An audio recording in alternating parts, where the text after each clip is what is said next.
তো high exclusive viewers, আজকে কিন্তু আপনাদের সামনে আমি যে একটা বিষয় তুলে ধরার চেষ্টা করতেছি সেটা হচ্ছে যে একটা ব্যবসায়ী বা একটা ব্যবসা প্রতিষ্ঠান কেন ধ্বংস হয়ে যায়।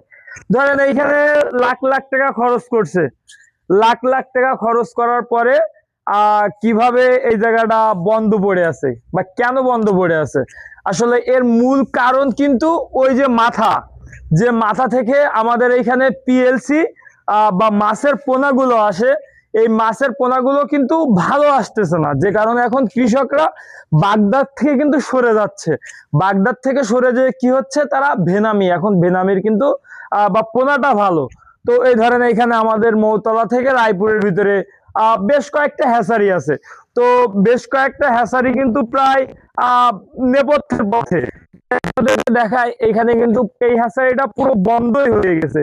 এইখানে এত সুন্দর পুরো প্ল্যান প্রজেক্ট পুরো সেট করা, কিন্তু ভালো পোনা না আসার কারণে কিন্তু একটা ব্যবসায়ী ধ্বংস হয়ে যাচ্ছে।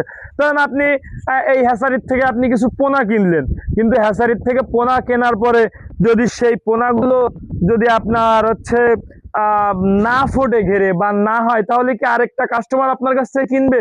কখনোই কিনবে না।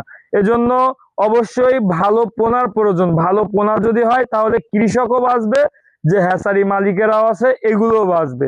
তো অবশ্যই বর্তমান সরকার কিন্তু এগুলোর প্রতি নজর দিছে, ইনশাল্লাহ খুব দ্রুতই এগুলো রিকভারি হবে।